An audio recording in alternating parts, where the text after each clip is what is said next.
Bonjour à tous, ici Viana Rossi, je vous souhaite en pleine forme, où que vous soyez, avec qui vous soyez, sous le soleil, à profiter des vacances ou tout simplement à vous détendre. En tout cas, vous voyez, moi ça va bien. Aujourd'hui, on va parler de la puissance du cœur et la sagesse du cœur. Ce magnifique cœur qui est là à l'intérieur de nous. En 1991, une étude aux États-Unis qui a duré sur de nombreuses années a démontré que nous avions, écoutez bien, 40 000 cellules spécialisées au niveau du cœur. Des neurones identiques à celles du cerveau, complètement fou, hein. Et ces cellules pensent indépendamment du cerveau. Alors ce dernier, bien sûr, il est vraiment super important, hein, mais cette découverte sur le cœur montre bien que le cerveau, en fait, reçoit les instructions du cœur, et non le contraire comme on le pensait. Notre cœur qui est régi par nos émotions, absolument toutes nos émotions, hein, qu'elles soient bonnes ou moins bonnes. Exemple, quand on se sent en sécurité, le cœur va envoyer un message au cerveau qui va libérer une certaine chimie, qui va faire qu'on est bien, qu'on se sent bien dans notre corps. Et en plus, ça va nous apporter un système immunitaire qui est plus fort. On va être en meilleure santé. A contrario, si on se sent en insécurité, notre cœur va envoyer un message également à notre cerveau en lui disant « Hey, attention hein !»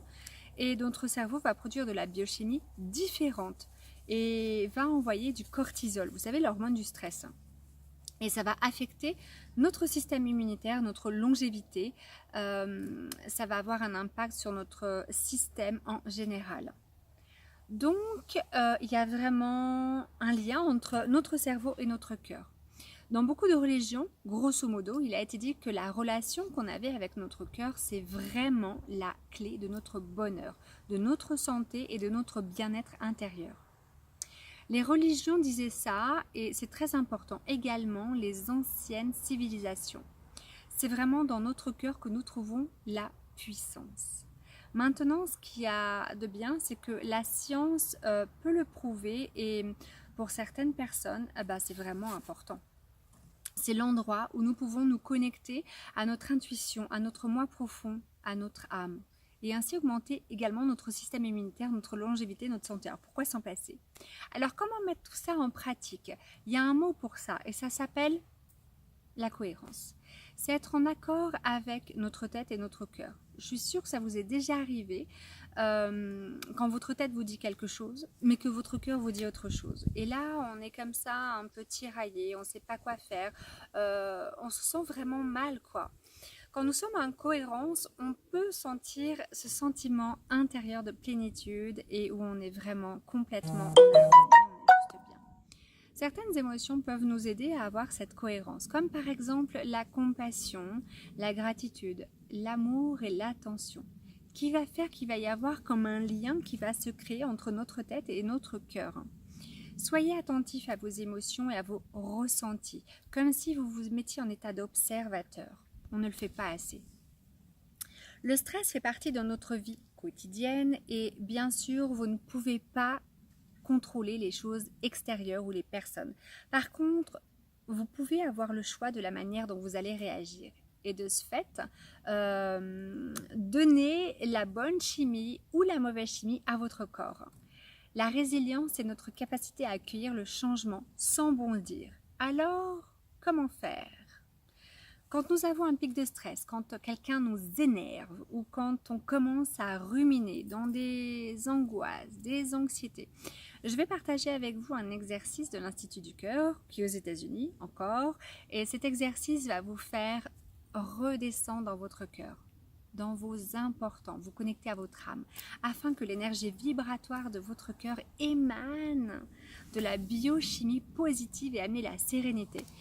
Pour ça, il va y avoir un mélange de visualisation et de respiration. Vous connaissez déjà les bienfaits de la respiration sur la santé, et là, on va y inclure juste la visualisation. Vous êtes prêts? Je vous invite à faire comme moi et à poser la main sur votre cœur et en conscience,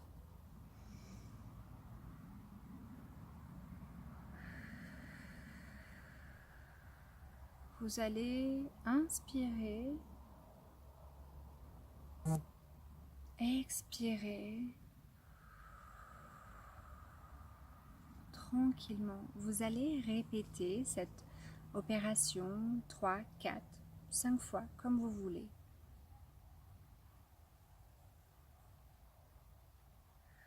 Puis,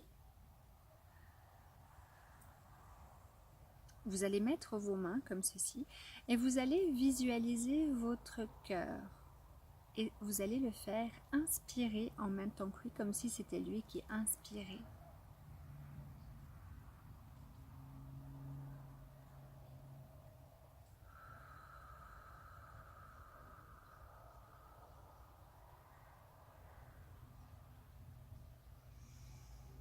À l'inspire, laissez-le se gonfler,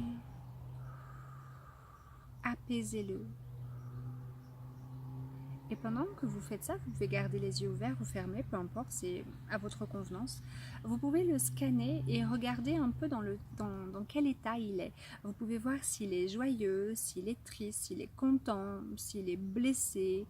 Et en même temps que vous allez le faire inspirer, expirer, vous allez pouvoir lui envoyer de la lumière, vous allez pouvoir lui envoyer de l'amour, ce dont il a besoin. Vous le saviez au fond de vous. Vous allez voir, vous allez pratiquer, vous allez savoir ce dont votre cœur a besoin. Vous allez pouvoir le penser si jamais il en a besoin. Donc, et vous faites ça doucement, en conscience. Envoyez-lui de l'amour, envoyez-lui de la lumière. Peut-être même de la poudre dorée, ce que vous voulez. Faites-lui du bien. Et une fois que vous avez fait ça, vous pouvez le replacer ici. Je vous invite à faire vraiment cet exercice et vous allez pouvoir juger par vous-même de l'impact qu'il a. Parce que vraiment, quand on est énervé, anxieux, enfin les choses que je vous ai dit tout à l'heure, cet exercice va vous apaiser et va vous reconnecter avec votre moi intérieur, je vous assure. Et je vous invite à faire l'exercice et vous m'en direz des nouvelles. Voilà, cette vidéo est terminée.